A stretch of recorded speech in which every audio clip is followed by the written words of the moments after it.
Hi everyone, today we're exploring something incredible, how stars are born. And it all starts with chaos in the universe. Stars don't just appear. They form inside giant clouds of gas and dust floating in space. These are called interstellar clouds. Now picture a storm here on Earth, with wind and swirling clouds. Space has its own stormy clouds too, only much bigger and made of hydrogen gas, not water. Here's something surprising. Earth's clouds, made of water vapor, are incredibly dense, about 100 million billion particles per cubic centimeter. But space clouds, only around 100. Even the best vacuum on Earth is denser than a galactic cloud. Gravity plays a key role in star formation. It's the force that pulls things together, like how Newton's apple fell to Earth. But gas clouds also pull on themselves. That's called self-gravity. When this pull becomes strong enough in a dense region, part of the cloud can collapse inward. That's when a star begins to form.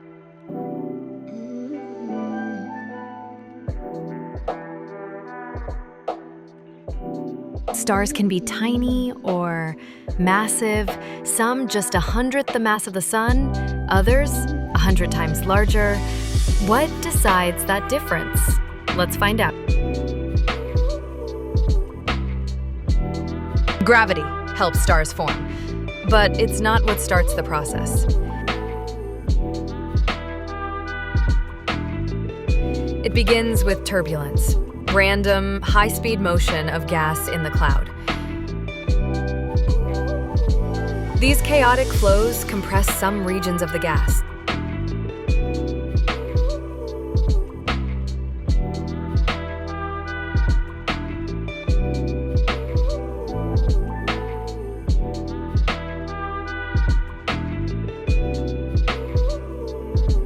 Small compressed regions become low-mass stars. Large ones form high-mass stars. So turbulence decides where stars begin and how big they might become. But what causes all that wild motion? One big source is supernova explosions.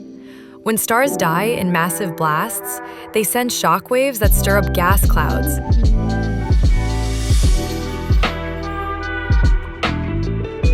This forms part of a grand cycle in our galaxy.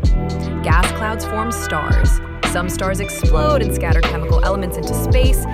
New stars and even planets form from that enriched gas.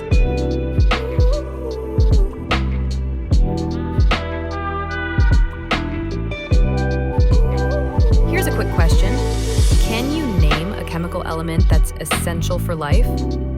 It's carbon. Without carbon, there would be no chemistry of life as we know it. But how do we know all this? We use space telescopes, radio telescopes, and powerful supercomputers to observe and simulate how stars are born.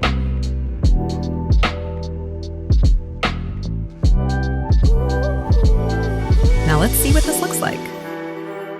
This video shows a simulation of a turbulent gas cloud. Watch how the gas twists into long filaments. And look, tiny, bright dots appear.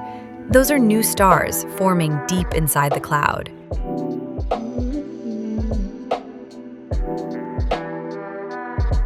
And here's a comparison.